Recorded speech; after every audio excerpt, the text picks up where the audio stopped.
She's asked to name what's on the screen. A cup, a shoe, a dog. Nothing complicated. And the whole time a surgeon is holding a small electrode against the surface of her brain, testing one spot after another, waiting to see the exact moment a word stops coming. That's an awake crate. The patient stays awake or gets woken up partway through, so the surgical team can map which parts of their brain are safe to cut around and which ones aren't, in real time while they're already inside. 4 to 8 hours start to finish. The patient's only awake for a slice of that, sometimes as little as 30 or 45 minutes. And for the person holding the electrode, this isn't an extraordinary day, this is just a Tuesday. Getting that to that Tuesday takes about 14 years. Undergrad, then medical school, then residency. And the residency by itself is 7 years on its own. Not 7 years of watching, 7 years of doing it, slowly, under someone else's hand at first, and then eventually under your own. Most people are 2 degrees in, and most of a decade into their adult life before a neurosurgeon runs their first solo case. That's a long time to wait to start, and the training itself isn't gentle on the way there. Residents tend to describe the first 2 to 3 years as the hardest. And then it gets a little better, and then a little better again, but it stays hard the whole time it's getting better. Some surveys of residents describe more than 80 hours a week, real sleep deprivation. Say a day actually goes like this. Rounds before sunrise, checking on whoever's still recovering from yesterday. Then the OR. 1 case, maybe 2, each one measured in hours, not minutes.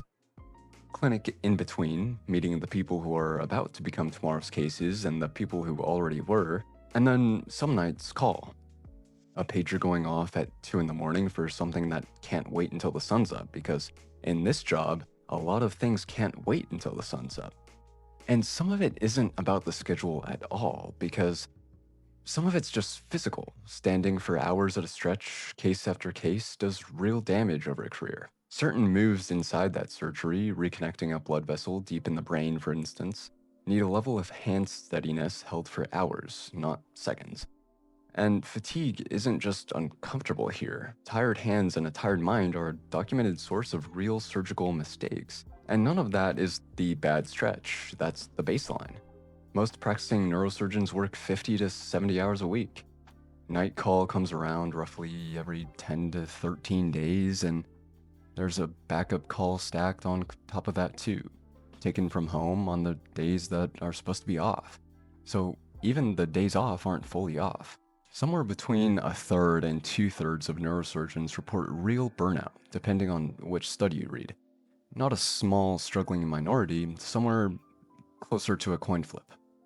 And the research digging into why points at 2 obvious things. The hours, the call schedule, but also quieter things around them. Not exercising, not seeing friends, losing the part of a life that used to sit outside the job. Here's the part that makes the hours feel different than a rough week anywhere else. In most jobs, a bad day is a bad day. You fix it tomorrow. In this one, an organ is on the table is the thing that makes the patient who they are. Move a millimeter the wrong way, and it isn't a setback to correct next week, it's a different person waking up. And when something does go wrong, there's an actual name for what happens to the surgeon afterwards. The research calls it the second victim. Real, documented consequences, physical, cognitive, psychological, for the person who is holding the instrument, not just for the patient. Most surgeons go through the same private ritual after a bad outcome, replaying every decision, hunting for the moment they missed. But more than one study says the same blunt thing. There's often no real system in place for this. Mostly surgeons grieve it alone. So that's the cost, and it's real. But it isn't the whole picture, and stopping there would be its own kind of dishonest. Because the pay is real too, Matt. And here's the part that actually surprises people.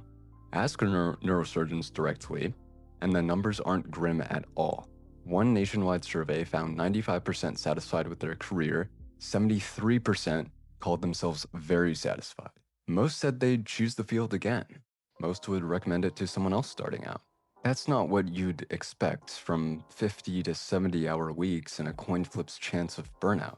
And yet, somehow, both things are true at once. Neurosurgeons rate the meaningfulness of their own work close to the top of the scale. It's one of the most intellectually demanding corners of medicine there is. The nervous system doesn't just give up its problems easily.